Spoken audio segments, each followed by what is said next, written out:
Hey everyone, I'm Megyn Kelly. Welcome to the Megyn Kelly Show. Democrats are elated and Republicans, again, have some soul searching to do and some strategizing to do and a lot to do following an election day that went heavily blue. Democrats won key battles in states like Ohio, Virginia, and Kentucky. Sensing a theme there? With abortion a top area of concern for voters. Republicans suggest that, or reports suggest that Democrats also made big gains in local elections, including school boards. I'm sorry, but that's a nightmare. That's a nightmare. That's how we've gotten into a lot of this trouble with the indoctrination of our children. And what sane person is trying to get more Democrats on school boards right now? Truly, who's doing that? The question now is, what does this mean for 2024? And what are the Republicans going to do? Do they seem like a group that's got their act together and really is going to now coalesce to turn things around? Okay. Back to you can be a Democrat, you can be a Republican, or you can be with me in what Steyerwelt called the I want to puke party. Come on in. The water's fine. We're going to have to do something. Exit polls show that voters are not thrilled about the prospect of 4 more years of President Biden, but they don't seem to want another Trump administration either, including in Ohio. The voters are saying that. In Ohio, what the hell is happening? Right? We just saw that massive New York Times Siena poll showing Trump crushing Biden in 5 of the critical 6 swing states. But when you drill down, you go to places like Ohio, which is supposed to be not really so swingy anymore. It's supposed to be red, like the screen behind me. They say, we don't really want him. Could you please give us somebody else? Well, is the Republican Party about to do that? Not from the look of it. Speaking of the race for the White House, the Republican non-Trump candidates are participating in another presidential debate tonight, hosted by NBC News. Here to break all of this down for us, Stu Burguiere, host of Stu Does America, and David Marcus, columnist for the Daily Mail and other outlets. Hey, subscribe to the show on YouTube and follow me on Facebook, Instagram, and Twitter. We are sponsored today by Donors Trust, the principled, tax-friendly way to simplify your charitable giving. Cancel culture won't go away. The Daily Caller, for example, recently reported that a big box giving account slow-rolled and rejected grants to conservative nonprofits. That's annoying. Those nonprofits include Alliance Defending Freedom, we love them, Family Research Council, and the Center for Security Policy. Meantime, the big box giving account provider quickly approved the grants to the left-leaning charities. Do you worry about cancel culture getting in the way of your charitable goals and the freedom to express yourself with your charitable dollars the way you want to? Do you want a principal partner helping you support causes you hold dear? If so, consider opening a donor-advised fund with Donors Trust. Donors Trust is the oldest and largest donor-advised fund committed to limited government, personal responsibility, and free enterprise. Open your giving account before December 30, and you could save money on your taxes for the year. For more info on Donors Trust and how they can help you with your charitable giving, visit Donors Trust, DONORS trust.org/MK to receive a free copy of their donor prospectus. DonorsTrust.org/MK. Stu and Dave, welcome back to the show. Look, this was a terrible night for Republicans. I've seen a lot of Republicans out there saying, it's not that bad. Here's some silver linings. It was a bad night. That Virginia loss for Governor Youngkin was significant. It wasn't a landslide, but he lost. Not only did he not gain control in the Virginia Senate, he lost the Virginia House.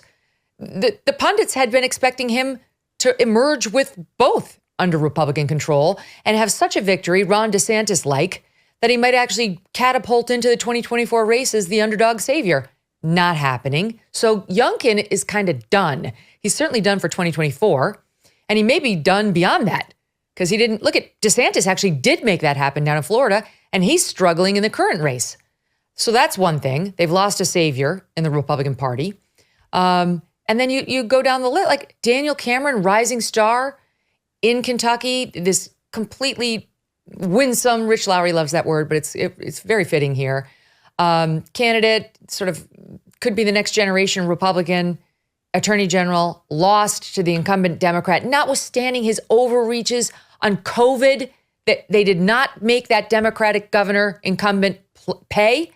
They kept Daniel Cameron out, notwithstanding a Trump endorsement, all of it. Even the Bridgeport mayor race, which we've been following here, where the cheater, the alleged cheater who stuffed the absentee ballot boxes, or at least some Democratic operatives did, to the point where a court said, we can't accept you as the Democratic nominee. It certainly appears you've cheated, but it's too late to stop you from being the Democratic nominee on the general election ballot. He was losing last night to his Democratic opponent, who had seemed to win the primary fair and square until the other guy or his supporters cheated with the absentee ballots. And guess what happened? Late at night, the absentee ballots came in again, and once again put the alleged cheater over the top for the second time. It's like, I have no faith in our electoral system, and I have no faith in the Republican Party to turn any of this around. I have no faith in Republicans to come up with a winning message in the wake of Dobbs, which overturned Roe versus Wade, which continues to haunt them at every single election. So I feel not optimistic today. Back to, I want to puke. How about you guys? Well, first of all, Megyn, I moved out of Connecticut so I would never have to think about Bridgeport again. So that is largely why I'm in Texas in the first place. But, you know, I mean, you look at this across the board, you're right. Obviously not a good night for Republicans. The problems were sort of different, I think, in all of these scenarios. I mean, in Kentucky, Beshear's just oddly pretty popular there. He has really good numbers going into a reelection, even in a state that obviously is red, and Joe Biden has no real chance of winning when it comes to 2024. Wait a minute, though. You can't dismiss abortion in Kentucky. No, I'm not dismissing it. I mean, I think, look, abortion is, I mean, I focus more on that on the Ohio explanation, I think. But yes, there too. But it was big in Kentucky. Big. It was. The incumbent ran trying to say Daniel Cameron is an extremist. Daniel Cameron, rising star, who I just mentioned, ran and said, I will support the law allowing no abortions, even for, and no exceptions on the ban, even for rape or incest. So that turned out to be a massive loser. I think we've got the ad that Beshear, the governor, the incumbent governor, ran on over and over and over in Kentucky from this young woman who had survived a rape by a stepfather and found herself pregnant. Watch this. I was raped by my stepfather after years of sexual abuse. I was 12. Anyone who believes there should be no exceptions for rape and incest could never understand what it's like to stand in my shoes. This is to you, Daniel Cameron. To tell a 12-year-old girl she must have the baby of her stepfather who raped her is unthinkable. I'm speaking out because women and girls need to have options. Daniel Cameron would give us none. That is devastating. And she was thanked by the Democratic incumbent governor, Beshear, in his victory speech. The Republican Party, I understand, it's a pro-life party. They are too extreme for the voters. That's irrespective of how any of us may feel on the life choice issue. They are too extreme for the voters, even in states like Kentucky. And they're going to keep losing unless they come to that realization.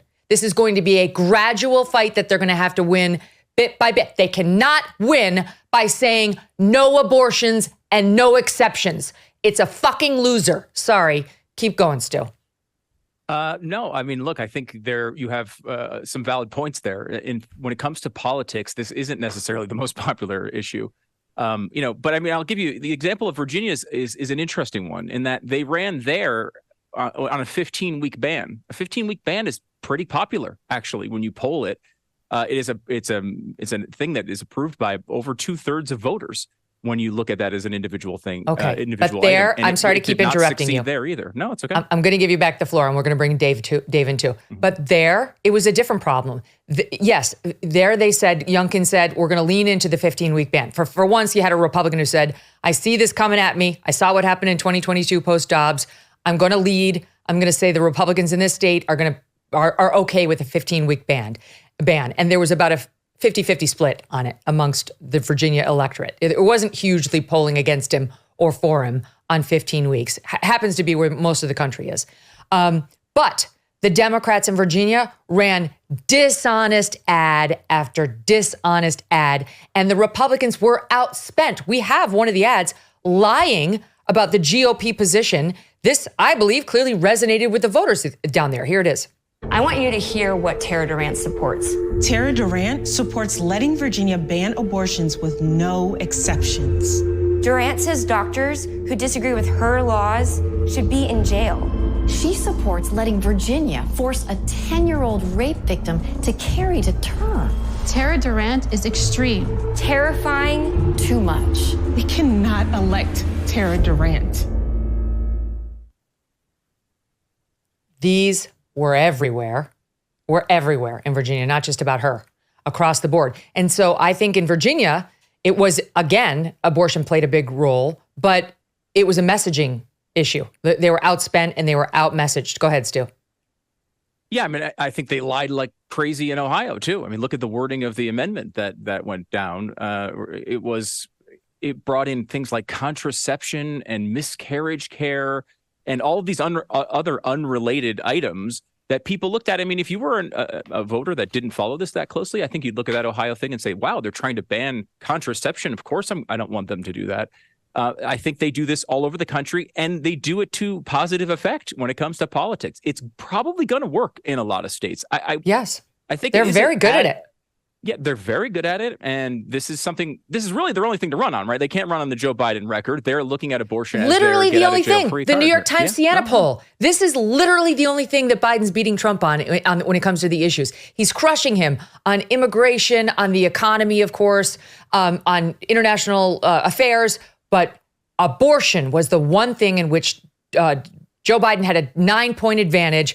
Democracy, he had a 3-point advantage as well. But when you say it's the only thing that they can, so yes, you're right. And unfortunately for Republicans, it's a huge thing to the voters. I agree. What I will say, though, is, it's a tough issue. I have some sympathy for the Republican Party politically here because, look, it's something that they believe. It's something that I believe. And frankly, like, if it means losing some elections to protect the lives of children, I'm pretty willing to go down that road. Can't. And I know, Megyn. No, I disagree. I know. I think long term. You know how many people, if the Republican Party cares about lives, how about all the lives are being lost on the border right now because they can't get Republicans in office to set things straight? Every issue comes at the expense of another issue. For 30 years, 50 years, the Republicans have been saying that abortion is a state's issue. It's a state's issue. It's a state's issue. Well, now it's becoming a state's issue. Now it should be a laboratory of the states, and states are going to have to make up their own minds. And Republicans are going to have to take the pulse of their own electorate, state by state, and figure out where they are and be realistic. And where they're out messaged and outspent in places like Virginia, where their message is getting completely befuddled and messed up, they're going to have to fight harder. But the thing is, Dave, I care about abortion. I care about all these issues. But abortion is becoming the single issue that is forcing Republicans to lose state after state, election after election. And how the hell are these Republicans who are so pro-life ever going to get any of their agenda elected from the cheap seats outside of the state houses? Listen, I think clearly the messaging needs to change. And I'm very pro-life Catholic. I don't think that there should be any abortion. But you're right. It's about what the voters think. And that message is clearly too harsh right now for the electorate. But I got to be honest with you. Republicans were having down ballot problems before the Dobbs decision. And I do think that we need to think about Donald Trump's leadership of the Republican Party. I was thinking about Barack Obama. And I have this theory that there's two kinds of presidents, right? There's cult of personality presidents and managers. In the last 100 years, the cult of personality presidents were FDR, JFK, Reagan, Obama, and Trump. I roughly describe this as like you could walk into somebody's house while they're president and there's a picture of them, right? You never walk into anybody's house in 1996 and there's a big picture of Bill Clinton, right? That just would have been weird. People don't have that kind of personal investment. When you look at Barack Obama's record on down ballot races, it's atrocious. During his 8 years, the Democrats went from 59 to 48 Senate seats. They lost 62 House seats. They lost 958 seats in state legislatures. And I don't have the complete explanation for it, but Donald Trump, as the head of the Republican Party, seems to have a similar problem where there are these people who love him, they'll go out and vote for him, but it doesn't seem to result in down ballot victories. And it's something that the GOP is going to have to deal with, because even if he manages to win in 2024 without the Senate, without the House, without the state legislatures, it's really not going to matter. So that's got to get figured out. It's a problem. He'll get nothing done if he doesn't win down ballot. Remember when he came into office, he was a lift in 2016 and then never again. Not in 18, not in 20, not in 22, not in this off year 23. And so what would a Donald Trump who didn't have control of the Congress be able to get through? Does he seem like much of a negotiator? I know he's a deal maker. He's been a deal maker in New York City. The current version of Donald Trump, he's going to reach across the aisle and make deals with Democrats. Did they seem like they would do that with Donald Trump? I don't know, Stu, but back on what happened last night, to me, this is Republicans just have to keep learning the same message over and over and over. Like, I appreciate Youngkin trying that we're going to take something that's reasonable. We're going to try to push it and back it and own it. It failed because they didn't spend enough money and they didn't fight those ads hard enough. You have to flood the field. Everybody there has to know that it's a lie. You know, they had a candidate running in Virginia for one of the state house positions who was an OBGYN, who was out there being very open about, like, look, here's what's reasonable. 15 weeks makes sense to me. I've delivered babies at 24 weeks, and you can't be aborting a 22-week-old or a 24-week-old baby. Like, let's come up with something that makes sense. Lost. Because just the messaging was so blanket, and Virginia has turned more and more blue. And the more blue these states turn, the harder it's going to be to unbluify them. That's very true. And, to your point on money, it's funny, like watching the mainstream media coverage of this election. This is the first election I can remember in quite a long time that didn't talk about evil billionaires buying elections. Why? Well, the Democrats outspent them in every single one of these races over and over and over again. So that was a huge part of this. It's the messaging is hard, and I'm right. I agree with you. They're not doing a good job with it, as is usual with Republicans. But the messaging is hard. I mean, the 15-week ban, for example, which again is a policy when tested individually is relatively popular nationwide. It allows about 97% of abortions to go forward. And it's like, if you're a pro-life party, I understand the politics of it, and they're very difficult. And I think the only way you win this long term is not with changes of the law, but by changing people's hearts. I do think that that's the long-term solution.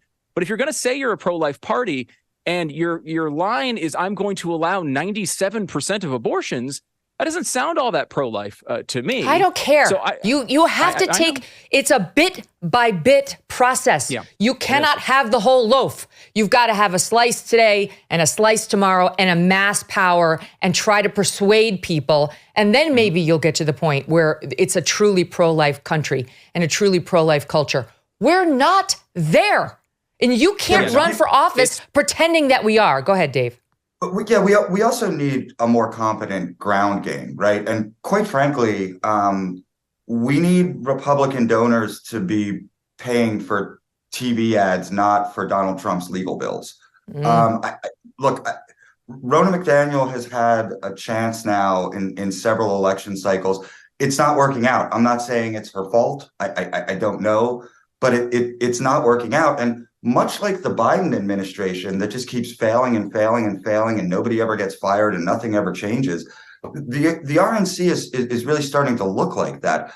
Something has to change. The ground game needs to get much better. The messaging needs to get much better from the top to the bottom. And I think if we don't see significant changes in the Republican Party over the next year, then I'm with you. I'm not feeling terribly optimistic about where this all goes. Okay, but wait. As much as I'd love to blame the RNC for all these problems and just, get somebody else to do it and then everything would be cured, there's a bigger question.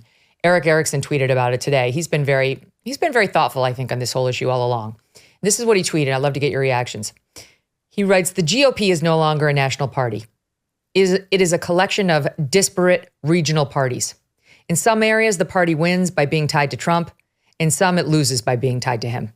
What wins in pro-Trump areas and what wins in anti-Trump areas are incompatible, which means the party's coalition is unstable and unworkable nationally. It allows the Democrats, if they are more united, to win nationally against a party divided against itself, whose base is chiefly motivated to funding and voting for one man and not the party or other candidates. The candidate is the cause, whereas for Democrats right now, the cause is the candidate embodied in whoever's name happens to be on the ballot. I got to tell you that sings to me, Stu. That every word of that sings to me and sounds exactly right. Yeah, it's so fascinating to watch because I think, look, there are some people who absolutely love Donald Trump more than anything in the world. There's so many people that hate Donald Trump more than anything in the world. But at the end of the day, who has proven that they can run like Donald Trump that isn't named Donald Trump? Who has proven with any success level whatsoever? Vivek Ramaswamy's trying to be a mini-me. He is, and he's at 5% currently in the polls for the Republican nomination. I don't know, there might be a path for somebody to do this. Maybe at some point someone will figure it out. But you went over the electoral results over the past few elections. Largely what has happened is Republicans have decided to run mostly Trump-like candidates to try to see if they can recreate the Trump magic. And if everyone disagrees on Donald Trump across the country, one thing you can agree on is he's a pretty unique dude. This guy has some magical ability with certain people to do certain things that others can't pull off. And if the Republican Party is just going to turn into a Trump party, I got news for you. Donald Trump, he's not a spring chicken. He's not going to be around forever. His max output here is 4 more years as president. You better have another plan because it's not shown to work in any other context except one presidential election. 2016 didn't work in 2020. Hasn't worked in any of the midterm elections. Hasn't worked with any of the other candidates. It's not really a long-term winning strategy.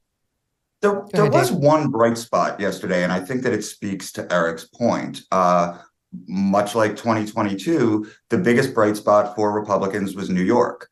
Republicans, picked up some seats in the legislature. They did well, right? They did extremely well in 2022. In fact, we don't have a Republican Congress without the 4 seats that got picked up in New York. And what did you see in New York? You saw Lee Zeldin, who's not terribly Trumpy, right? I mean, they're allies, but he's not that type of person.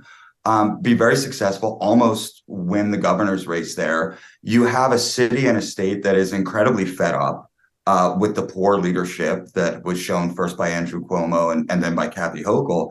And I'd like to think that there is a model there for the rest of the country. But, go back. I know we've all forgotten about the speaker's nonsense, right? But that really wound up being the New York delegation led by guys like Mike Lawler, who didn't want McCarthy to go.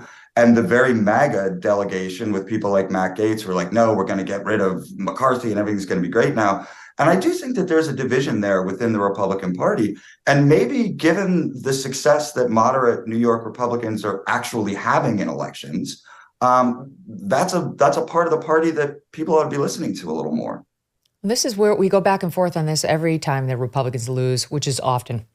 Is what they need somebody who's more moderate, like some of these guys out of New York who have to be moderate in order to get elected as Republicans? Or is what they need a true dyed-in-the-wool conservative who can take them to the promised land and be so inspirational that he'll motivate the base to turn out in record numbers? Trump emerges as something that doesn't look anything like those two categories. We call him a populist. I don't know what Trump is. He was big on trade and he was big on immigration. Those were his 2 biggest signposts when he was running. We got to do something about China and we got to build the wall. And he tried to do something on China. He put up some tariffs. They're still in place. Joe Biden didn't take them away, though there's still a trade deficit there. And he tried to do something on the wall. How much he built of it, how effective it was, remains in dispute. He's got numbers that don't match up with what the Border Patrol or his critics say. In any event, we see whatever was built, it was insufficient. I think it's safe to say whatever he did not stop the influx or protect the country against the possibility that a Democrat would succeed him and try to undo policy in a way that might be detrimental. So in any event, I think the Republican Party still responds to those 2 messages. They're not nearly as pro-free trade as they used to be, given the collapse of manufacturing, the collapse of domestic jobs, the working class implosion, and no one paying attention to them. And they are pro-secure border. So those are a couple of things. The abortion thing has been an albatross around the Republicans' neck ever since they caught the bumper when Dobbs was decided. They had no plan. They never saw it actually coming. It came. And I don't know how long we're going to be dealing with this. I mean, I really do wonder, we've got kids. Is this going to be like, are kids going to be our age by the time the Republicans win national elections again? Is this just like the natural fallout from Dobbs and we're stuck with it for decades until the Democrats have extracted enough revenge, to satisfy themselves? Because what's happening right now, Stu, is state after state, Arizona, Florida, all these key critical swing states, all the 6 are getting ballot initiatives put on them right now for November 2024, because that's what drove Democratic turnout and made it much larger than Republican and independent. Actually, the independents are with the Dems on abortion in state after state. And also legalization of pot. Apparently, some 20% of Republicans turn out to be for that in places like Ohio. A majority of independents are a huge swath, and a majority of Democrats, and that's enough to win. And you know what? It's enough to drive turnout so that you win elections when, up and down the ballot is the point. They're strategizing. And the Republican Party is like, well, that's my description. Yeah. And it's a pretty accurate one. I mean, the turnout is a fascinating part of this, Megyn, because I agree with you. There's a long road ahead here. But you look at the Ohio electorate that came out, which was a Trump +8 state. The electorate that came out for this election yesterday was a Biden +2 electorate. People voted for Biden. The Republicans were not able to inspire anyone really to come out and do this. And I think the approach needs to be different for each state, right? Like the abortion message tests pretty darn well here in Texas. Doesn't seem to be a problem at all. It's not going to test well at all in Virginia. And you need to understand all you can do is take advances on these important issues as they are available. Going for every single bit of it in every single state doesn't make much sense. But this is similar. The Democrats are trying to pull off what George W. Bush did in 2004 when gay marriage was a more potent issue for Republicans. They put on these ballot initiatives all over the country, and it got Republican voters out. They're going to try to do the same thing. And it did work. It's worked several times for Democrats as well. Now, look, when you look at the larger situation, when you go to the 2024 election, and when asked what's your most important issue, abortion only shows up for about 5% of voters. That might be enough to change the dynamic here, especially as the media wholeheartedly embraces their narrative. It's going to be tough to defeat. But still, these issues on Joe Biden's performance, if this election can be about Biden's performance and about the economy, which people still overwhelmingly name as their top issue, Republicans have a really good chance. If Donald Trump is the nominee, obviously this election is going to be a lot more about Donald Trump and his legal issues, and God only knows what else they'll create over the time. So that's going to make things, I think, more challenging. But look, Joe Biden has done such a bad job. Certainly he's beatable if they just don't screw it up, which is, of course, what Republicans usually do. They will snap defeat from the jaws of victory like that. That's their specialty. So let's just talk about Ohio a little bit more in depth for a second, Dave. Here's some of the numbers on abortion. And here's what's crazy. So what was on the ballot was, should we enshrine abortion rights into our state constitution? Should we make it such that this is not a whimsical thing that changes from administration to administration? There will be a constitutional right to get an abortion in a way that they could never do at the federal level, right? And they voted 56.6% to 43.4% yes in a red state, Ohio. A clear margin of victory, 13 percentage points. Yes, we want that.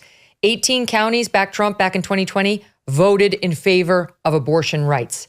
1 in 5 Republicans, these are according to the preliminary exit polls, we'll get final numbers soon. 1 in 5 Republicans supported the measure. Nearly 2/3 of independents supported the amendment. And let me tell you about the amendment. This is a pro-life nightmare. Okay, the amendment, this is what it basically makes abortion legal to birth, all the way up to birth. You know why? Because it not only has a life exception for the mother, it has a health exception for the mother. Do you know what that means? You find any OBGYN in the state who says your mental health requires you to abort your 9-month pregnant baby, you're good.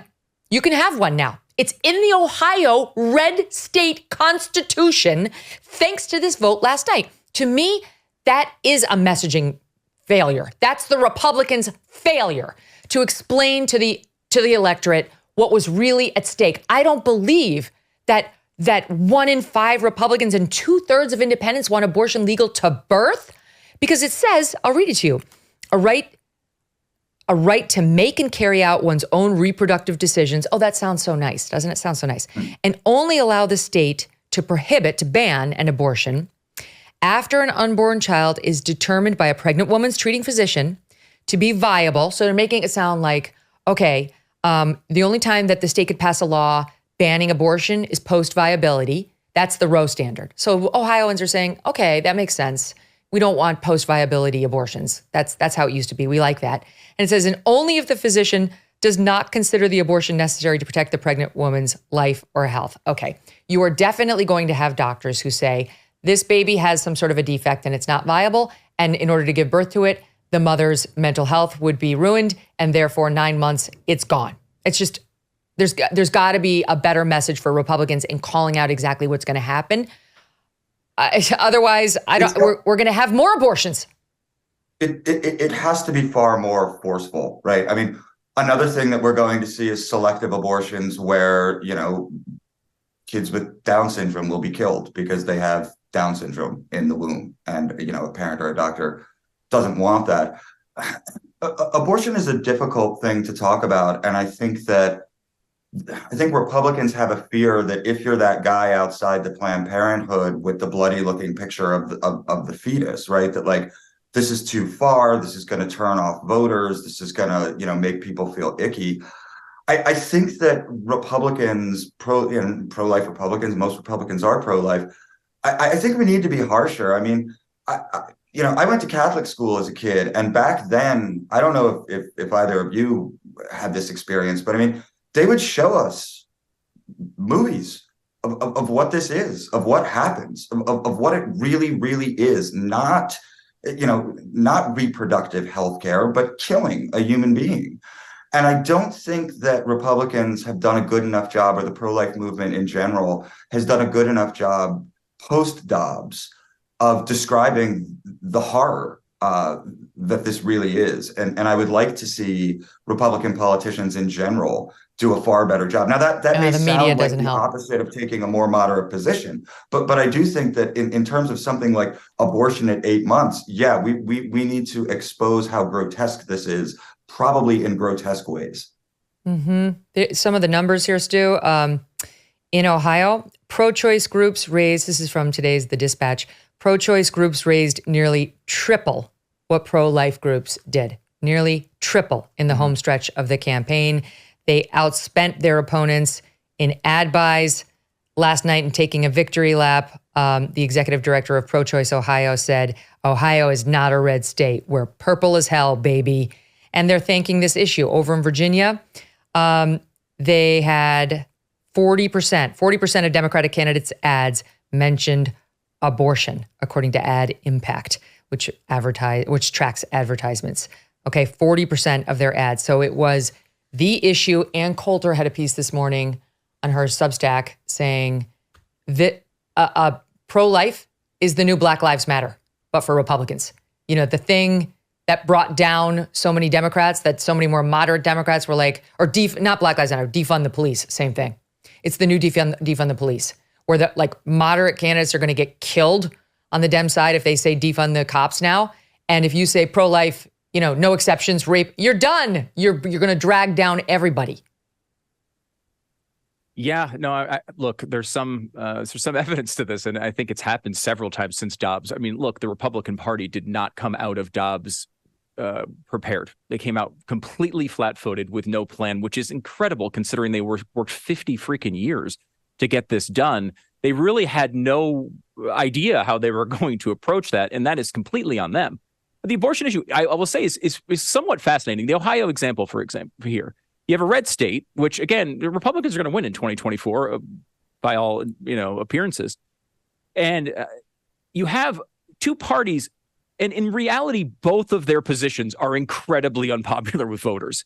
What Democrats want is 9-month abortion. That is not popular with voters whatsoever. What Republicans, you'd say maybe as a party, generally want is basically no elective abortions, maybe with exceptions for rape and incest. And that's generally the party position. the voters are in the middle there. They want something a little bit different. But what you saw in Ohio was the Democrats going for all of it. They went for their California laws, their Illinois laws, their New York laws, and they were successfully able to message it in a way to convince a red state to go along with it. And so I don't know. I mean, Megyn, I'm at a loss. How would you message this to Ohio? How would you have gone after this? I would get more money. I think it's just about more money. Amen. More money to get the right message out and make it ubiquitous so Ohio voters really understand. I was in Michigan right before the last midterm election, and I was visiting some gal pals of mine out there. Every billboard said you're going to lose your right to contraception unless you vote Democrat in this election. I mean, it made you sound like, oh my God, we're going back to the dark ages. I'm not going to be able to protect myself against an unwanted pregnancy, and then I won't be able to have the choice about whether to have that baby. God forbid I find myself pregnant. Like, it was everywhere.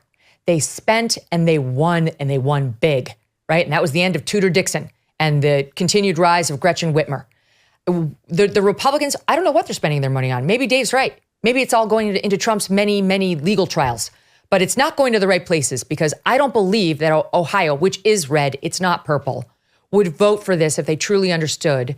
You are now paving the way. You're paving the way for doctors to say, yeah, you know what? It's really going to cause the mom a lot of migraines. And so this 6-month-old in the womb baby needs to be aborted. I just don't believe they're actually with that. But to your point that we're talking about, like, they don't really like these candidates. Like, what's amazing to me on the Ohio numbers, only about 4 in 10 Ohio voters approve of Biden's job performance. Only a quarter, so about 25% of voters there think Biden should even be running. That the Ohioans across the border are against Joe Biden. They don't want him. How about Trump? Only 1/3 think that he should be running. Trump carried Ohio by 8 points, as you point out, in 16 and 20. He carried it by 8 points. Only 1/3 of Ohio voters think he should even be on the ballot. They don't want these two parties. They don't want Biden. They don't want Trump, these two candidates. And yet, what's going to happen tonight? We're going to have the 3rd Republican presidential debate. It's going to be moderated by NBC News and Hugh Hewitt of Salem Media. And those candidates are more than likely not going to attack Donald Trump because they're very afraid of his huge support within the Republican Party. And they're too chicken to really go for him.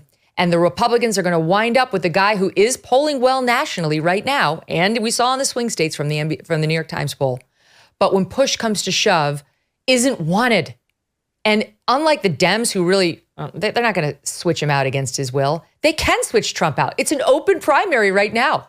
They're not going to do it. Yeah, but the Dems could switch Biden out with his will, right? I mean, it's entirely possible. You know, I looked this up the other day when LBJ announced that he wasn't going to seek re-election. He didn't do that until March 31st, 1968. There had already been several primaries, right? If that's going to happen, it is my sincere belief that the Democrats want to wait until Trump has it locked up. And then you can have, for whatever reason, Joe Biden wants to say, you know, he'll be the grandfatherly guy who steps aside. I think this is a real fear for Republicans, that at that point, somebody can come in who doesn't have these high negatives that both Trump and Biden do. Now, maybe Biden's unwilling to do that. I don't know, but it's certainly a possibility, and it's a possibility that ought to scare Republicans, I think.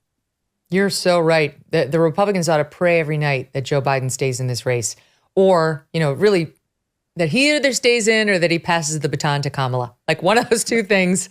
That's their only hope right now, because if they sub out these two and sub in somebody more competent, more youthful, somebody who doesn't encircled in a corruption scandal, and we'll get to the latest on that today, then the Republicans are even in more trouble than we think they are. Stand by. Stu and Dave stay with us for the full show. Love when these guys are here.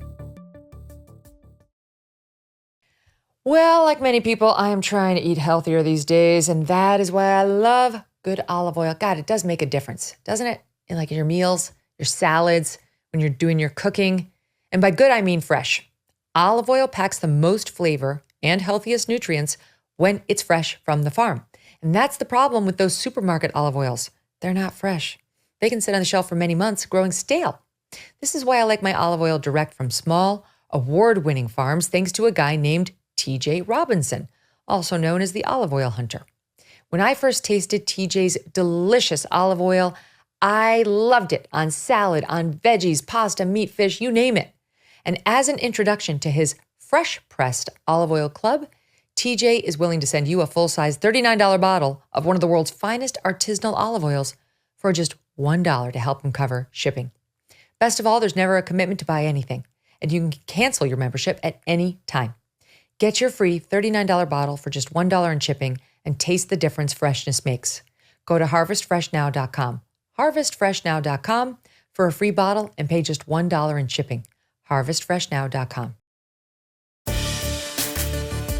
It is debate night once again in America.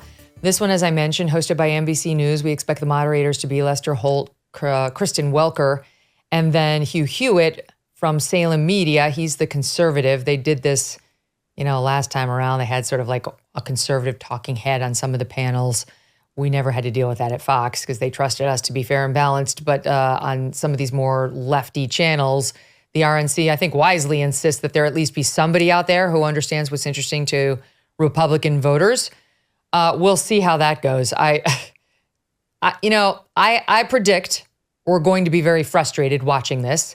And I predict the ways ins and out of these questions will not be the ways in and out that Republicans find interesting. I'm sure abortion's going to be a big, big subject tonight, guys. But I don't believe it's going to be the way any Republican voter would get in and out of it. Kristen Welker is the one who raised this with Trump. I expect something along the lines of, you can't win if you continue this, so what's your solution? But what do you make of the fact that the debates are ongoing, Dave? And that, I think tonight it's going to be DeSantis versus Haley in earnest. It could be a dogfight between those two. I think that it will be DeSantis versus Haley, although I think that may be a mistake for DeSantis. I think this is the point in time when DeSantis needs to drop the gloves and go completely after Donald Trump. I mean, Donald Trump and his influencers and all of these people, I mean, they've been just humiliating DeSantis. And I understand DeSantis wants to sort of be above it, wants to be the adult in the room, but he's got to start punching back. And I think the opportunity that he has to punch back really has to do, and you're starting to hear some of this from his camp of why didn't you do all these things when you were president, right? So Jim Jordan yesterday had that big announcement about all of the people who were being suppressed by the federal government. And some of them were my former colleagues at the Federalist, Molly Hemingway and Sean Davis. And I thought John Levine, who's a wonderful reporter for the New York Post, made a great point. He quote tweeted Jim Jordan's thread, and he said, Trump was president when all of this happened. And I get it. I get that the Trump people say, well, he got blindsided by the deep state and what could he do?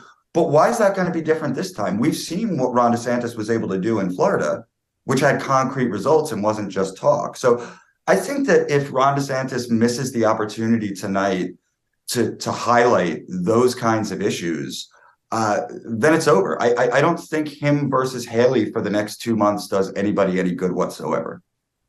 She's on an upward trajectory right now, Stu, in the polls. He's not. So if anyone is emerging as the non-Trump alternative, you could make the case it's Nikki Haley right now. So I do think those two are going to come to blows, and they'll make it about themselves, and that's all well and good. And maybe one will win and the other one won't, and they'll both lose to Trump unless they do something differently, right? There have been a couple of opinion pieces out there lately saying, make the case against Donald Trump. Remind people, right? It's truly that with the passage of time, you forget one's flaws. Haven't we all done that with an ex? And it's their job to get out there and say, look at all the spending he did. Where is the wall? Look at, the suppression of conservative voices, as you point out. Look what he did during the pandemic. This isn't the Megyn Kelly case. This is the critics' case against Donald Trump. They're, so far, too afraid to do it. Even the hits on Trump have been gentle. They've been gentle. And not surprisingly, they've had no impact. None at all. And I mean, go to Vivek Ramaswamy again when he said Donald Trump has been the best president of my lifetime. It's like, well, why are you on stage then? I don't. What's the point of that? I think there's two ways to approach this election, and I think there's a decision to be made for Ron DeSantis, and it might very well be tonight, which direction he's going to go. You can try to win this primary on your own terms, right? Like, which is a difficult task when you're down by 30 points. But in a normal circumstance, that would be your goal, right? To win the primary. We're going to have a bunch of people going for votes, and I want to win the most votes of that group. And that seems really, really obvious as your goal. But there is a secondary decision that's being made, and I think it's the only one that, like, for example, Nikki Haley can really make, which is, how do I win this second place primary that might matter if Donald Trump goes to prison, right? Like, we know that they're going after him with all the full force of the government right now. And there's a good chance with 95 different charges, they're going to get him on a few of those. And who knows how that turns out and how it affects voters. It's possible, he gets convicted of these things. There's some evidence in the Siena poll of this, that people would change their mind and no longer want to vote for Donald Trump. If he goes to prison, who knows what goes on there? If states kick him off ballots, God only knows. We're going to be in a state of chaos. So there's this secondary primary going on, which is why I think the debate is important tonight, because you have to find out who your backup is. Even if you love Donald Trump, if you think he's the greatest guy in the world, you need to make sure that you have a second choice, because there's a good chance you may need to use it. And I think that's what that back and forth may be. I think DeSantis, if he has the qualifications. He deserves to be in this race. He's a really good governor, and I think he would be an excellent president. So I think he should make the case. There's a lot to critique over Donald Trump and his presidency. There's a lot to love as well. There was a lot of good, but as Dave pointed out, it's like, oh, well, he was blindsided by the deep state. Well, whose job is it to avoid being blindsided by the deep state? The deep state is, these people have been a lot of the same people have been there for 30, 40, and 50 years. It's your job to make sure you are not victimized by the teachings of Anthony Fauci in one of the most important moments in American history. There are arguments to be made for and against Donald Trump, but Ron DeSantis can't just say, I'm really good, I swear I'd be good, and not criticize Trump, because a large part of this electorate feels, I believe incorrectly, that this election was stolen from him, and he deserves a chance to have another 4 years. And if you don't make the case against the previous 4 years, you're going to have no chance of getting in there. They must do it on substance. They have no choice, Dave. I think what they've been worried about is turning into Chris Christie. But you're not. Chris Christie goes after Trump personally and vice versa. They hate each other. It's a blood match. But Chris Christie is not up there saying, let me walk you through the policy failures of Donald Trump, right? Like, so far, we've seen candidates who are too afraid to say things like, where's our wall? What about your plan to withdraw those troops from Afghanistan? You're the thing that set that disastrous withdrawal in motion. Biden was executing on what you set up, whatever. You could go down the list of fair criticisms of Trump while he was president. I haven't heard anybody make that case except Chris Christie-like figures in the press who hate Donald Trump. You need one of these candidates to get up there on substance, not on personality, get on substance and say, let me remind you, he wasn't all that. Yeah.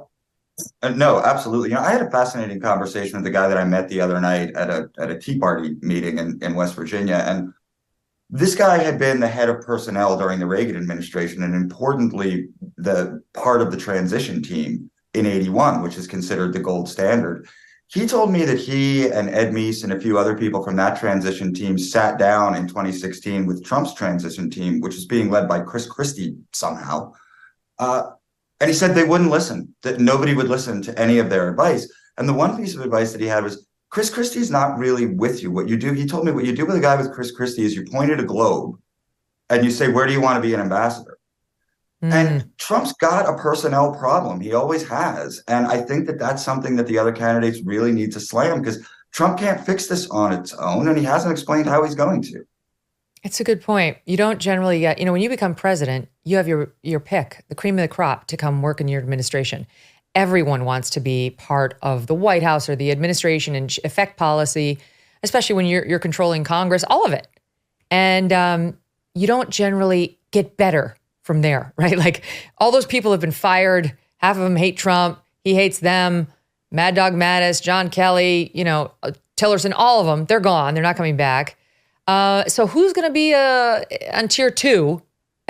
And how is Trump going to control them or find people who are so-called, the best people at this point, when he wasn't able to do it at the first point, according to him? These are all fair points. These are, look, I don't know. This is my point is, this is what we should be hearing from the other candidates if they really want to win. If not, enjoy oblivion. All right, stand by.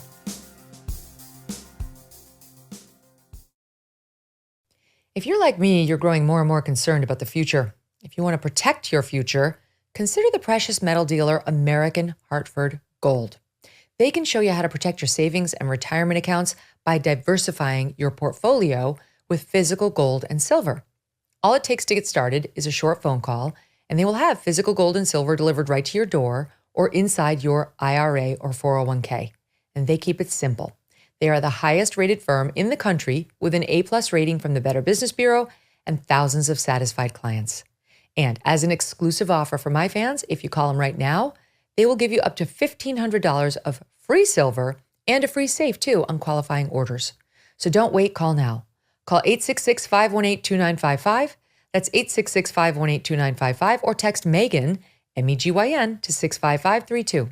Again, call 866-518-2955 or text Megyn to 65532.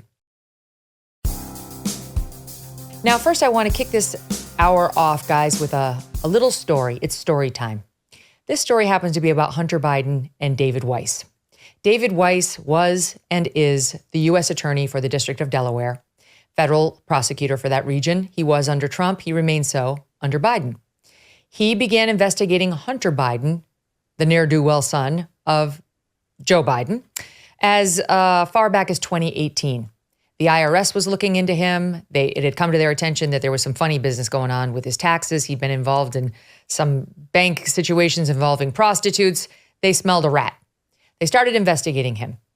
They were stopped at every turn, according to two whistleblowers who ultimately came out from the IRS, by the Department of Justice, in particular when the administration switched from Trump to Biden, who did not want them asking questions about Joe Biden, speaking to Joe Biden's grandchildren, Hunter's children, many of whom are adult now. No, none of those can be interviewed.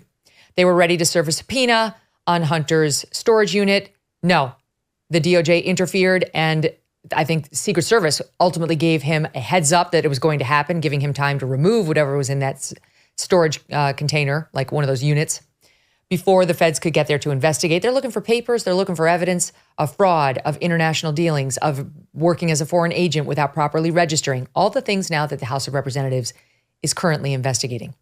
According to the whistleblowers, they were thwarted at every turn. David Weiss was running herd on the whole investigation. Before we know it, years pass, and David Weiss has magically allowed the statute of limitations to run on the most severe potential charges against the president's son. The president likes to defend himself. Merrick Garland, our current AG, likes to defend himself by saying, no interference here. We let the Trump-appointed U.S. attorney continue the investigation. Well, this guy, David Weiss, had to be approved by the two Democratic senators who have gone to the U.S. Senate out of Delaware.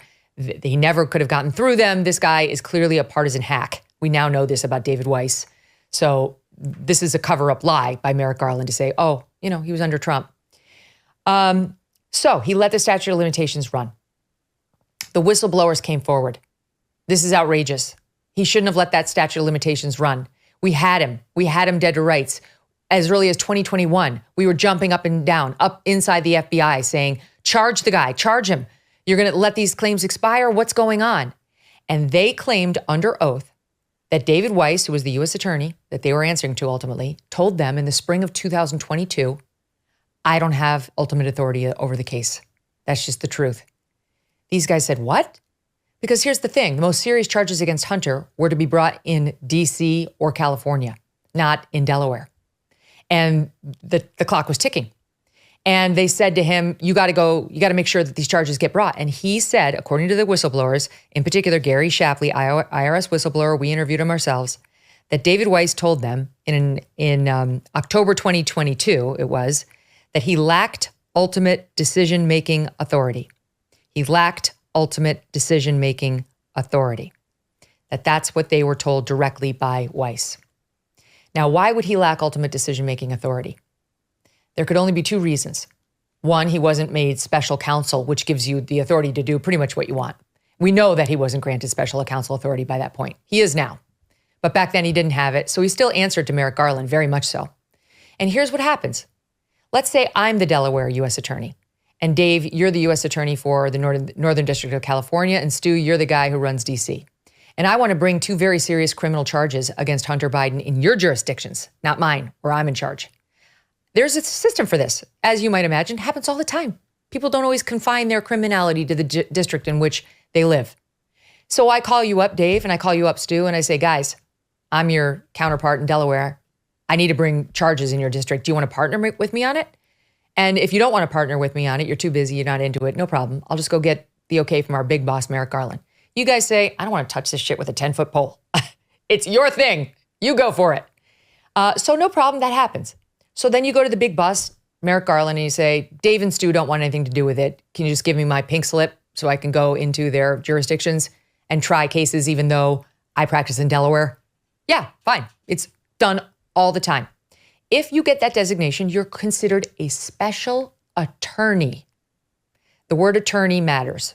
It's not the same as special counsel, which David Weiss is now, where you have all the independence. Ultimately, you still got to you're controlled ultimately by Merrick Garland, but you have more authority as special counsel. Special attorney is done every day. It's done every day for jurisdictional lines, as I just discussed. So the IRS guys are looking at David Weiss in October of 2022 with a statute about to run saying, what do you mean you don't have ultimate decision-making authority? What do you mean you don't? You're like, is somebody stopping you? Because it's very, very easy to bring charges in somebody else's jurisdiction unless the AG stops you. Is that what you're trying to tell us? And it remains somewhat unclear. Well, they come out and they tell the world these 2 IRS whistleblowers. This is bullshit. They let it run, and he admitted he didn't have ultimate authority. David Weiss and essentially Merrick Garland, and Merrick Garland call these whistleblowers a couple of liars. They're bullshit. It's not true. David Weiss did have authority all along. There's just problems with the case. It happens. Don't second guess. Don't armchair judge. You have no idea. It wasn't because he didn't have the authority. He was empowered. I empowered him, Merrick Garland said. Even David Weiss, Merrick Garland's little whipping boy. Yeah, he empowered me. I had power. He wants to move up within the DOJ. He's not going to bite the hand that feeds him. Both of them, united front. But the messaging was squirrely, and it was clear that something else was going on here. And whenever congressional investigators probed a little, they kept going back to, can't talk about an ongoing investigation. Ongoing investigation. Wish I could be more helpful here, but ongoing. Well, they've been having hearing after hearing. And let me just give you a flavor for how Merrick Garland sounded after those whistleblowers came out. He was on his heels because he had already told Congress, David Weiss has full authority. He can do whatever he wants. Don't you worry about me. I know I work for Biden, but David Weiss is the man. That's a Trump guy. He's got total authority here. And so now the whistleblower is saying Merrick Garland interfered. He interfered in many ways, including apparently stopping David Weiss from going to California and D.C. Merrick Garland was pissed. And he comes out, it's not true. He had ultimate authority. And here's a budded soundbite of Merrick Garland, both in March of 2023, before the whistleblowers had come out, and repeating it in June of 23, after the whistleblowers had come out. Same message, and you should keep in mind while listening to it, all lies. Watch. The U.S. Attorney in Delaware has been advised that he has full authority to make those kind of referrals that you're talking about, or to bring cases in other jurisdictions if he feels it's necessary. And I will assure that if he does, he will be able to do that. Weiss has told Congress that he has been granted ultimate authority over this matter. Mr. Weiss had, in fact, more authority than a special counsel would have. He had and has complete authority, as I said, to bring a case anywhere he wants. I don't know how it would be possible for anybody to block him from bringing a prosecution, given that he has this authority. He was given complete authority to make all decisions on his own. That's not true. The only way he would have been able to bring cases in D.C. and Northern California was with Merrick Garland's approval, which should have been given with ease. But we have been asking ourselves all along, was it denied? Who's the villain? Did David Weiss not call Merrick Garland and say, yo, Stu and Dave shot me down. I need the special permission slip.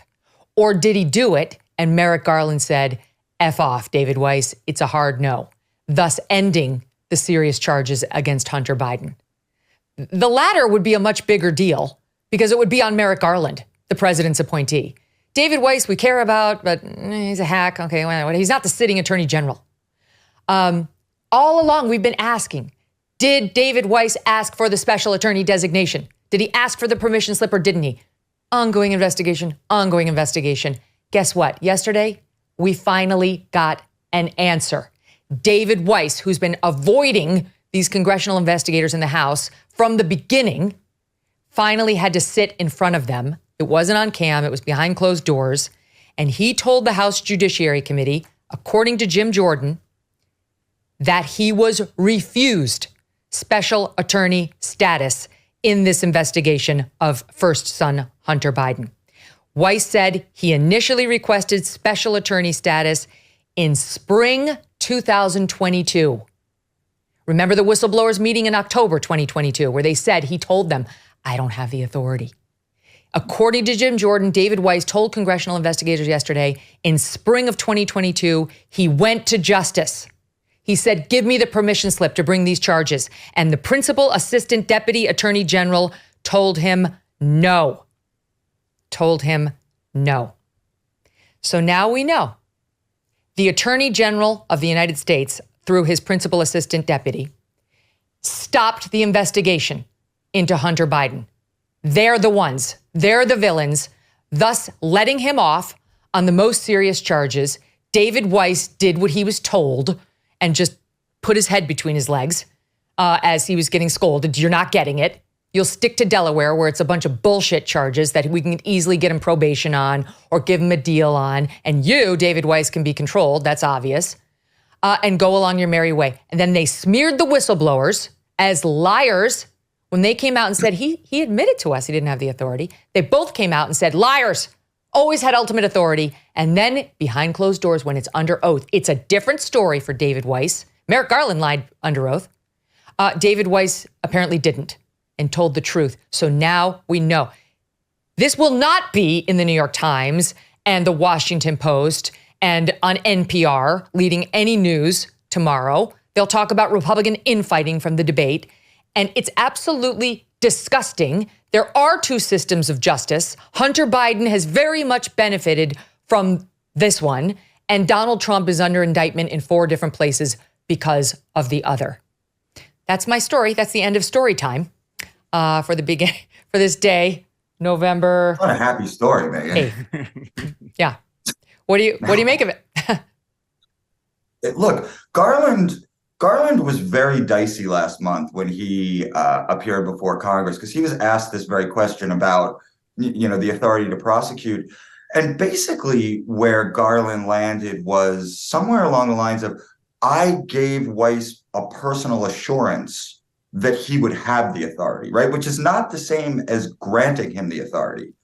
It's he already said he has the full authority. He said he had the full authority to make those kinds of referrals, to bring cases in other jurisdictions if he feels it is necessary.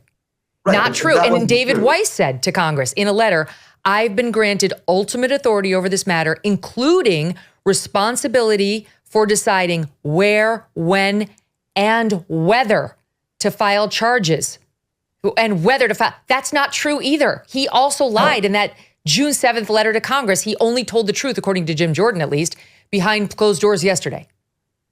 Yeah, they were lies. And what I meant about Garland's testimony last month was that he was starting to walk this back a little bit, right? Starting to wiggle. He was starting to say this wasn't the establishment of the authority. This was me saying, if you need it, you can come to me. But all of this is covered in lies. I mean, including right up to the top with Joe Biden. I mean, you talk about the media is not going to go after Garland or the media is not going to go after Weiss. They haven't even gone after Joe Biden for just blatant, obvious lies that went for, what was the first story? It was, I've never talked to Hunter about business, right? Mm-hmm. Then it was, I was never in business with Hunter. Then it was, well, Joe never got any money. Well, now we see that Joe did get money. It's just been lie after lie after lie. You're absolutely right. the media doesn't care. And I gotta be honest, that, you know, the whole speaker fiasco, the thing that angered me the most about that was that Comer and the Republican Congress were really moving the ball on this. Public opinion was being swayed. It seemed like every week there was some new damning revelation. And this past month, up until yesterday anyway, and that was behind closed doors, everything has gone cold. And I'm worried that we don't get that momentum back. This is the thing, Stu, that Ted Cruz was saying. If this is true, he was onto this, and he was saying there's a divergence here. You know, either he had the authority or he didn't. We know Merrick Garland has said explicitly under oath he had the ultimate authority and that he was empowered to charge wherever and whenever he wanted to. And Ted Cruz was saying, sitting U.S. Senator, if that was an untruthful testimony, Merrick Garland should be impeached. That if he told a lie to the U.S. Senate under oath, he should be impeached. And now, according to Jim Jordan, what we have is David Weiss putting the lie to that statement, saying, I did go to him. I went to the AG, to the deputy, and I was told no. It's really fascinating to hear all this laid out this way. I must compliment Megyn Kelly's story time, which I will say I've read about 200 stories on this particular issue in their legal wranglings and never really understood it. That's by far the most clear explanation I've ever heard on it. And I think that's part of the problem, as far as communicating this issue. I mean, as someone who is not an attorney, you know, they say things and you're like, okay, well, I guess maybe he couldn't go across state lines, or maybe I don't know, maybe that didn't happen. It's hard for people to know who don't understand the ins and outs of this. And this is part of their strategy, right? They layer the lies on top of the lies on top of the lies. And at the same time, they're running the clock out so they can get out of these charges. And they have such a complicit media to help them with this job. I mean, I was listening to, I think it was The Daily on Monday, like of this week, Monday, and they were talking about the polling out of that Siena poll with Joe Biden, and I think it was something like 45% of voters say, it was 45 or 50% said that, you know, Joe Biden profited from these business dealings with Hunter Biden. And as they finish laying out that number, they both note, and that's, of course, with no evidence whatsoever to support it. Right? Yes, I heard that. Absolutely. And it was like mind-blowing. Like, what year is this? Is it 2018? Like, maybe we didn't have a lot of evidence in 2018. But this is 2023. We have incredible amounts of evidence. We might not have full legal proof of every claim that has been made, but evidence is how you start an investigation and start to look at those things more deeply and get documents and bank records and all these things you need to prove to that legalistic standard. And they all know this.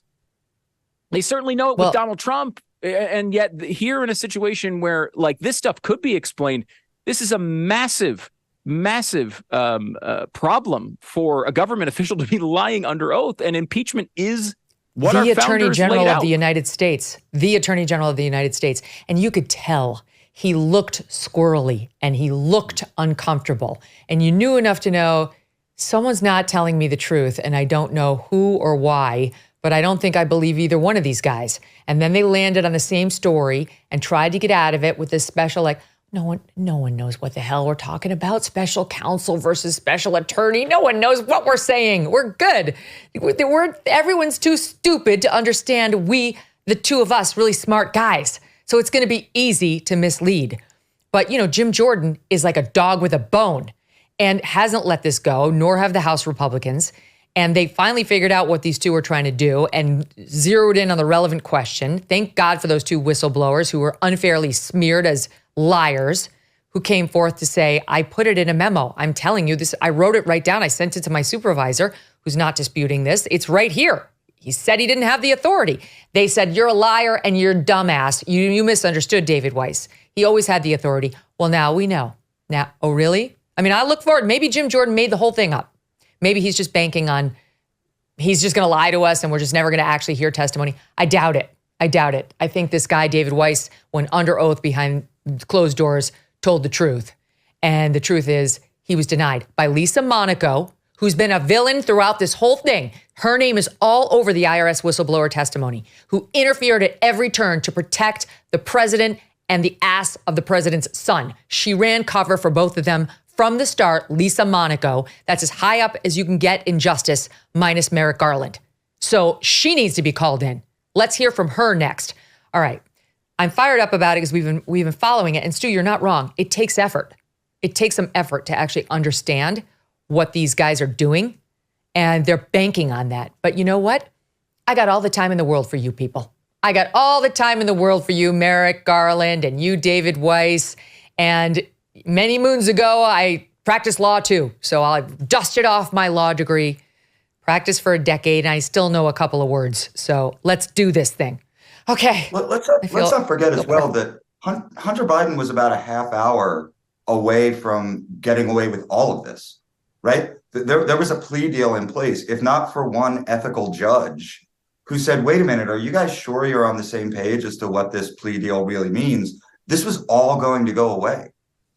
I mean, it's absolutely amazing. I mean, they were really that close to just burying this whole thing. And so I'm glad you have the time for it, because the American people need to hear this story. And, hopefully this has now reached a breaking point where it can't be suppressed anymore.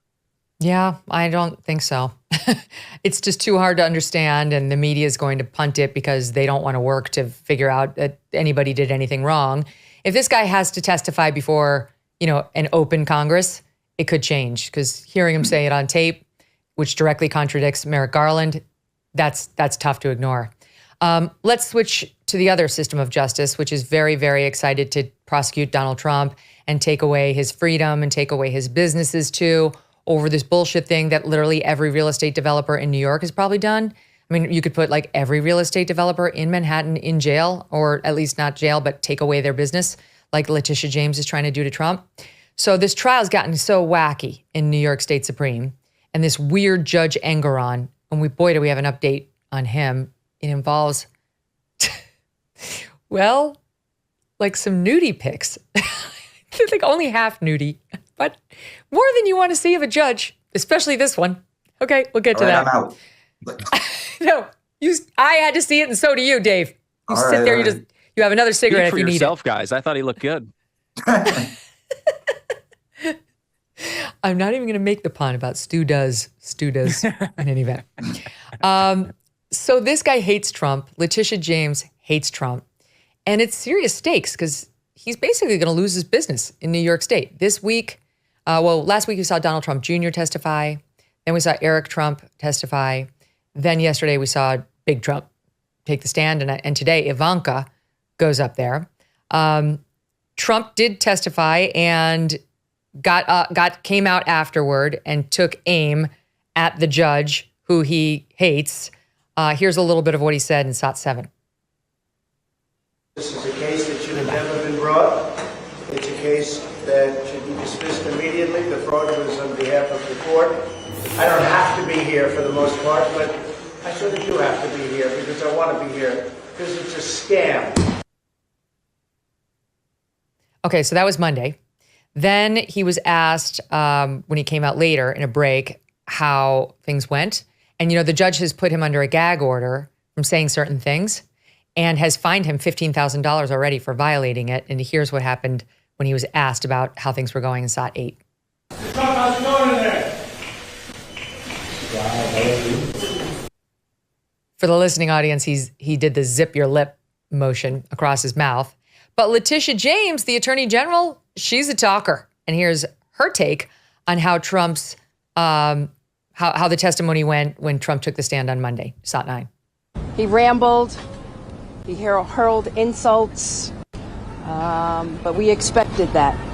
At the end of the day, the documentary evidence demonstrated that, in fact, he falsely inflated his assets to basically enrich himself and his family. Mr. Trump obviously can engage in all of these distractions, and that exactly what he did, what he committed on the stand today, engaging in distractions and engaging in name calling. But I will not be bullied.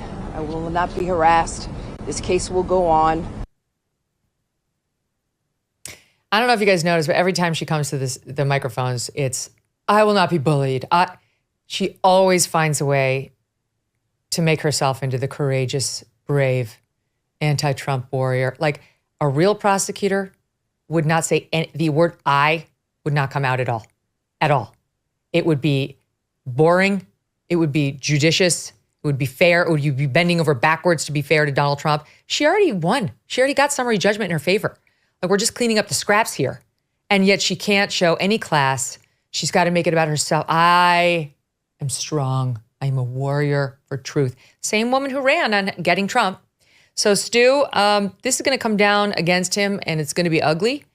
And I'm not sure what the message here is other than don't run for public office, because you could lose your freedom and you could lose your business. Especially now. I mean, we're seeing the justice system in the age of social media, which it's not a positive thing. Everyone's trying to make themselves into a star while they're trying to execute justice. And it's not the way it's supposed to work. It's supposed to be the opposite. Tish James, who will always hold a slight warm part in my soul after what she was able to get Andrew Cuomo out. So she's done at least one good thing with her life. I'll give her that. Watching this happen with Trump, it's like, what is this really? Like, as you point out, every real estate developer in New York would have some sort of problem with this. And if there's going to be any effect at all of this, what is it? A fine? Probably that's where this would normally land with any normal human being, any other business person in New York. And it's so transparent, these efforts, especially because so many of them came so late, right? Like, they all knew about January 6th. We all remember that. We watched it on TV. They could have done a lot of things in the immediate aftermath after that. Instead, they waited to see if he would run again. They waited and waited and waited with all these things to make them all pile up while he's trying to run for president. And it puts into the American voters' mind something that I think is true in this case, that almost none of this matters. There's no justice at all. We're turning into the banana republic we've always made fun of. I mean, this is the type of stuff that happens in Venezuela, right? Where a president can, and his political opponents will go after the leading candidate on the other side and try to take him down, not through democracy, which is what they always say they're trying to protect, not letting the voters make up their minds, instead trying to take him out separately. And this is something that I think you look at and you can't believe it's the United States of America. You better have rock solid proof. It better be Donald Trump shooting someone on Fifth Avenue on camera to try to take down a president who's up by 40 points in his primary. They've totally lost connection, and they don't care if America looks like Venezuela, because honestly, it seems to be what they want to turn it into. Oh, yeah, it's their ace in the hole. The criminal trials are their ace in the hole on all those bad, New York Times, Siena poll. Like, don't worry, we got the trials. The same voters said that if he actually gets convicted of a crime, I might go Biden. This trial in New York is about whether Trump overstated the value of his real estate portfolio when applying for loans and insurance policies to get better rates. And it seems that he did.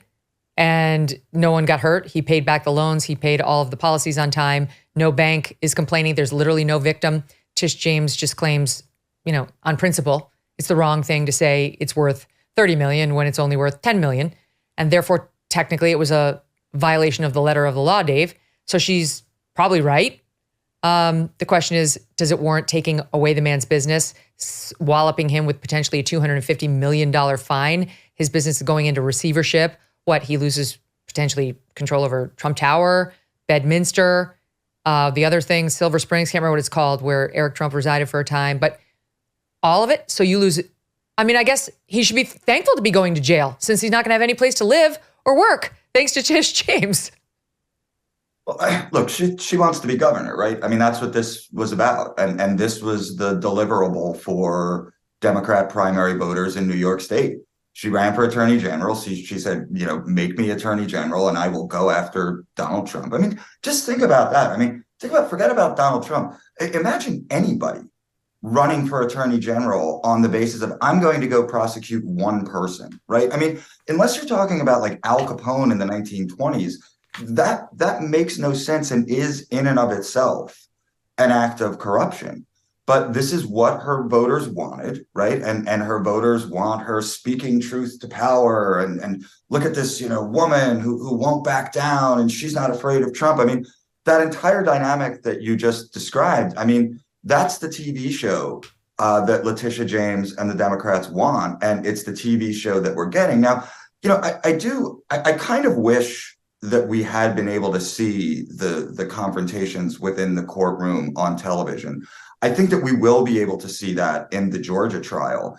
But it's really all Trump has left right now, and he's absolutely right to do it, is to make this political, to say, I am being politically persecuted. I am not being prosecuted. I'm being persecuted. And he's absolutely right. And I think Republican voters certainly see that. Democrat voters don't. I don't know where independent voters are on that. And those may be the people, Megyn, that you're referring to who could be swayed by a conviction. So this is all horrible. I mean, Stu's right. This is not the United States of America that I grew up in. Mm-hmm. Meanwhile, I mean, the Wall Street Journal had an editorial the other day saying they're going to indict him right into office. You know, it's not just that the indictments haven't hurt him, it's that they've really helped him. It's that many Americans are actually more determined than ever to fight for Donald Trump and to see him in particular, give the big middle finger to these overbearing prosecutors and the abuse of our justice system by winning the presidency. And there's a very interesting number out there right now with Black voters. Listen to this, you guys. For the first time, ever, for a Republican presidential candidate, he is beating the Democrat, Joe Biden, with Black men.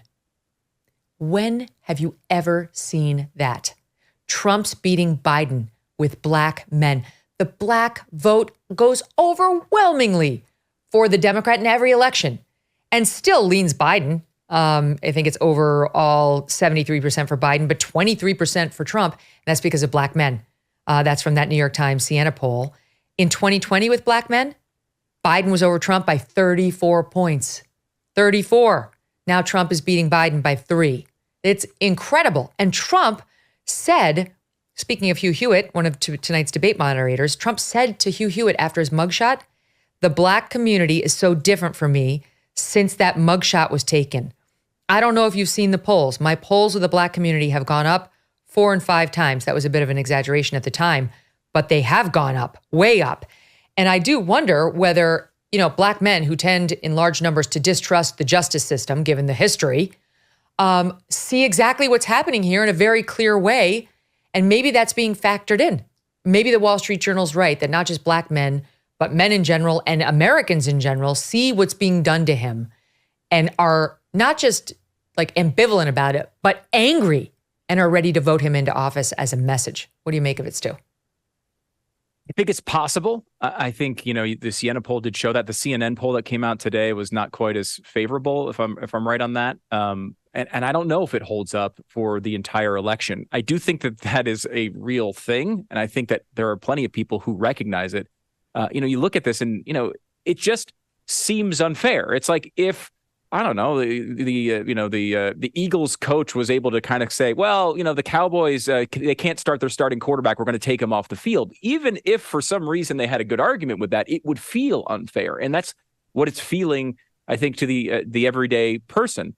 It will be fascinating to see if Donald Trump can actually get 25% of African-American votes. It would be the type of event that would realign our politics completely, right? Like I really think he can do it. And the numbers are growing on the Hispanic side too.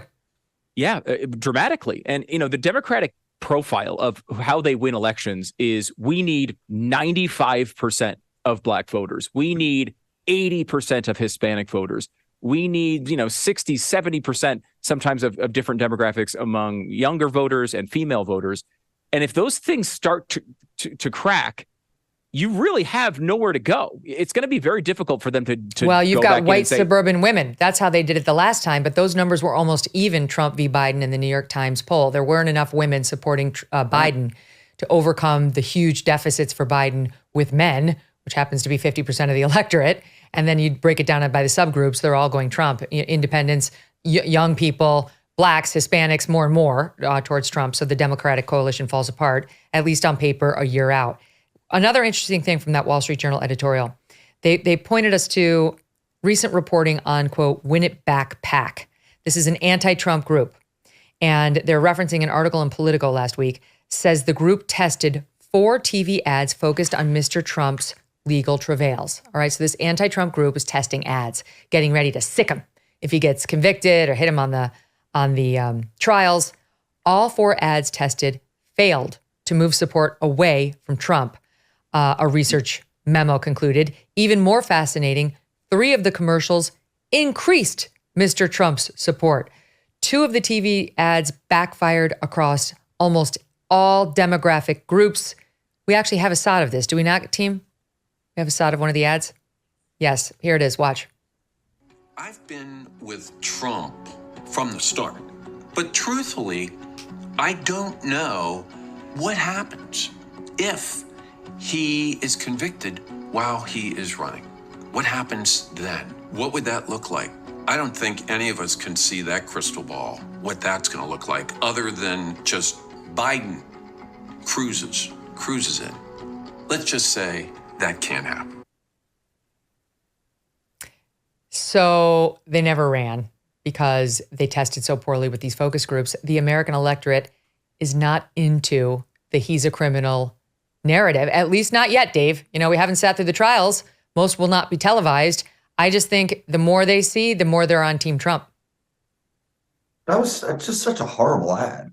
That might be the worst political ad that I've ever seen in my life. I mean, first of all, you're starting off with the guy's a traitor, right? So that's your big, oh, I love Donald Trump, but now I'm not so sure because I mean, that's not a compelling message. And then it's not that the ad doesn't even say that Trump committed crimes, right? The ad says, oh, well, what are we going to do if he ends up being convicted? And anyone reasonable who's watching that ad rewinds a bit and says, well, wait a minute, is he actually guilty of anything? So, yeah, I mean, I'm not surprised that ad backfired so badly. And I just want to add one thing about the point on the black vote. I think the other thing that I think plays a role, especially with black men, is that some of these woke cultural issues do not play well among black men the way that they do with suburban white women. I mean, things like the trans issue, other things like that. And the more that the Democrats tie themselves to this very sort of like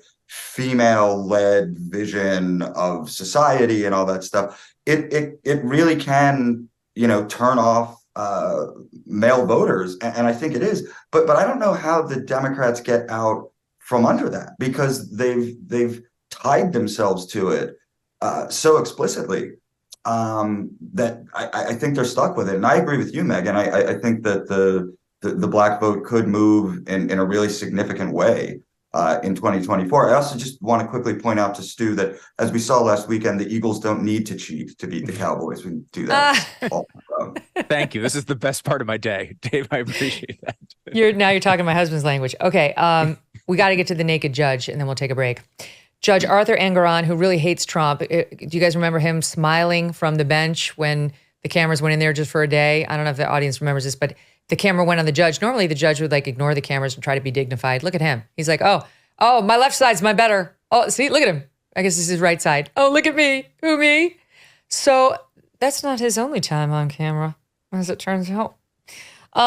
There is, okay, I'm trying to follow how we came to know this.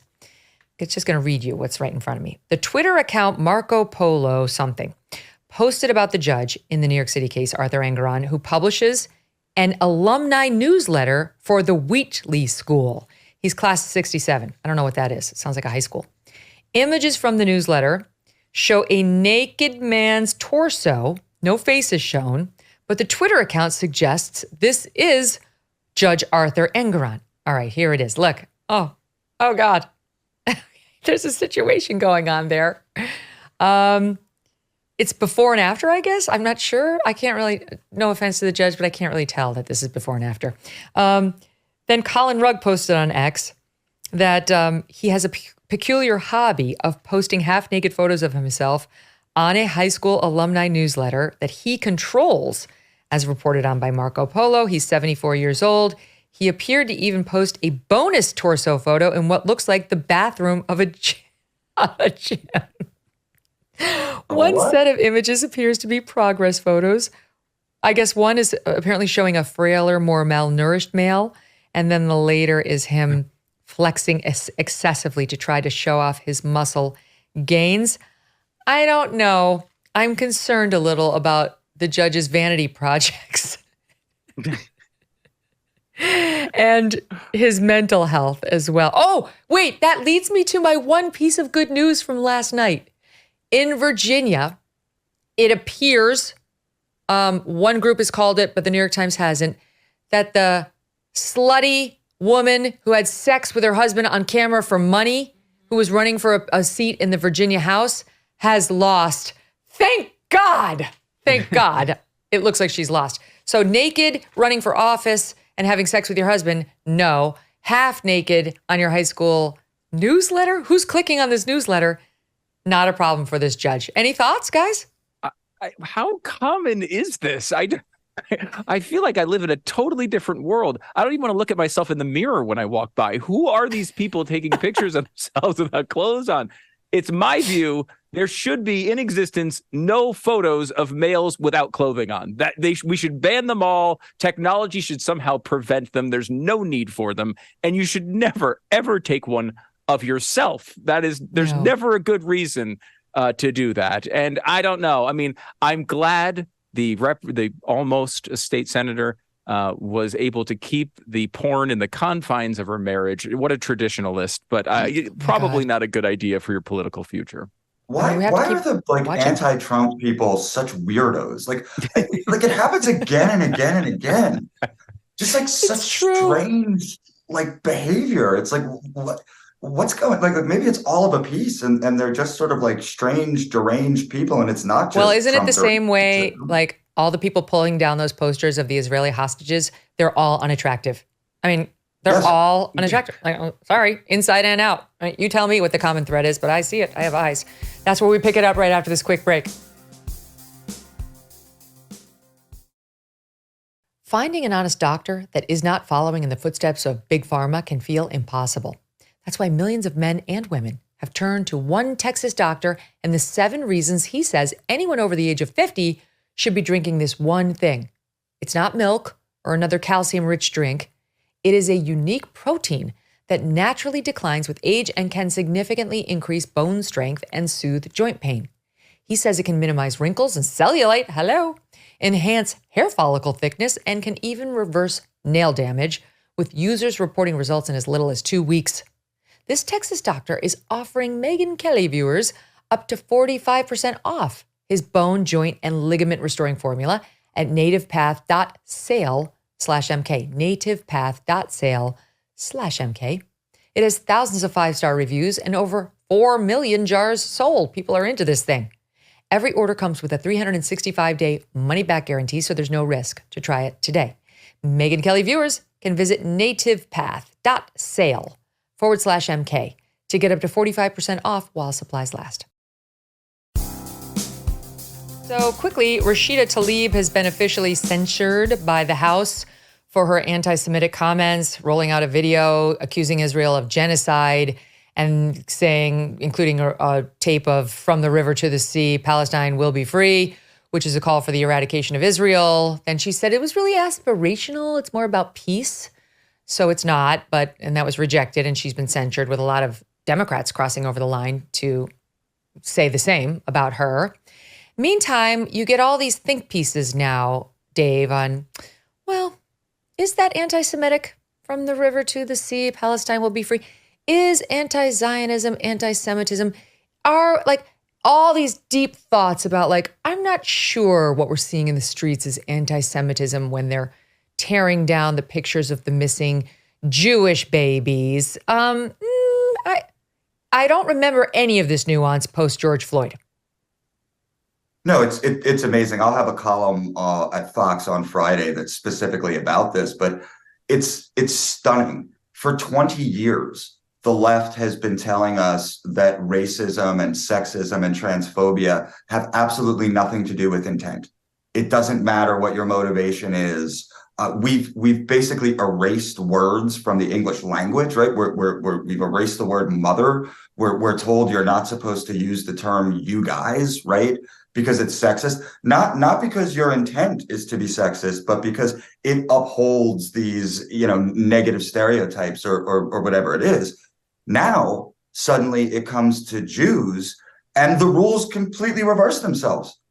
And you can say whatever you want. And the message to Jewish people is, hey, don't be so sensitive, right? What happened to the left telling us if a group says this is offensive to me, then you have to respect that, right? If a Black person or a gay person or an Eskimo says, we don't like that term, we don't like what you're doing, we find it offensive, the left says, hey, you need to knock it off. Not for Jews. Not for Jews. And it's disgusting. It is anti-Semitism, and it needs to be called out everywhere.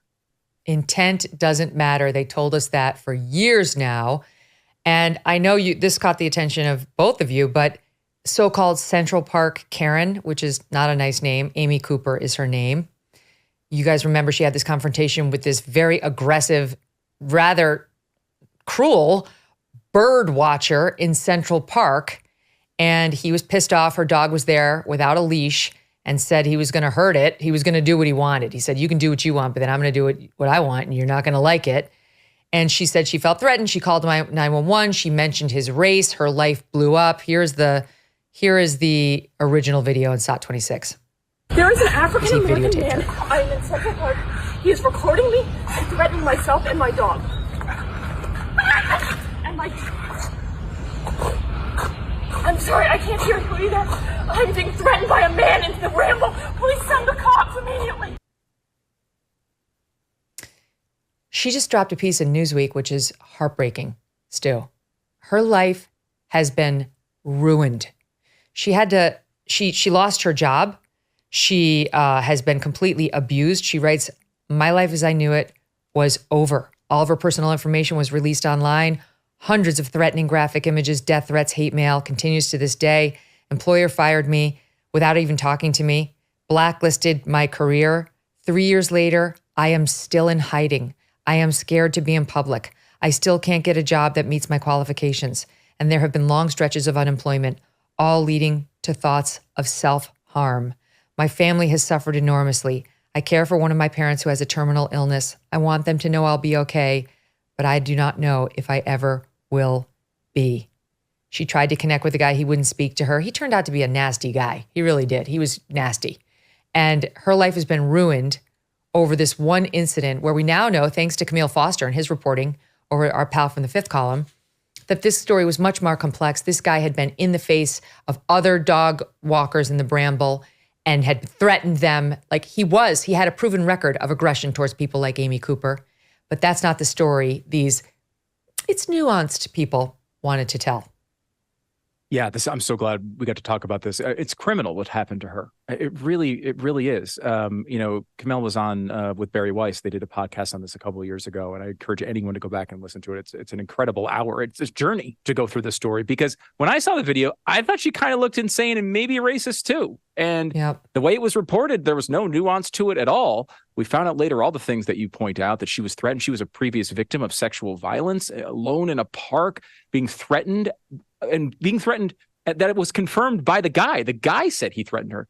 Another African-American gentleman said that he had been threatened by the same guy in the same circumstance in that park, and had two other people that he knew that had also been threatened, but they were afraid to come forward because they were white and they were afraid they'd be Amy Coopered. This is a travesty and a real failure of our society to not write these things for these people. Maybe you can understand getting it wrong initially, but why can't we come back and make these things right? This woman's life has been destroyed. They took her dog. They took her livelihood. They took everything from her. She's living in hiding over this. It's completely unacceptable. And if we actually had journalists out there that would come out in the mainstream and just say, hey, wait a minute, look, we got this one wrong. We're sorry about it. Here's the truth. But that never seems to happen. I'm so sad. I asked my team, what does she do for a living? I'll give her a job, but it's something to do with insurance, which isn't really up my alley. I'm so sad for her. I hate what we did to her as a society, not the three of us sitting here. And it's wrong. It's like she's owed an apology, and she's certainly owed a re-entry into the society, the country, the area of her birth without this kind of horrible scorn. And that term Karen should be retired. It's a slur, and it's ruinous. Joy Reid, looking at you. It's horrible. Last thought on it, Dave? Yeah, well, I mean, slurs are okay as long as they're directed at the oppressors. slurs are wrong if they're addressed at the oppressed. And that brings us right back to the fact that all of these crazy lefties view Israel as the oppressor. And so they'll say whatever they want about Jews, and they don't consider it to be bigotry. They consider it to be speaking truth to power. It's disgusting. My God. Think about it. Jews are 2% of the population in America, 2%. They're trying to treat them like they run the whole country, which itself is an anti-Semitic thought. Guys, thank you. Thank you both so much. Love having you on. Tomorrow, we've got our Megyn Kelly Show, All Stars back to break down all the highlights from tonight's big GOP debate. Emily Jashinsky, Michael Moynihan, speaking of the Fifth Column, Knowles, Charles C.W. Cook. We got them all. Don't miss the show tomorrow. We'll see you then.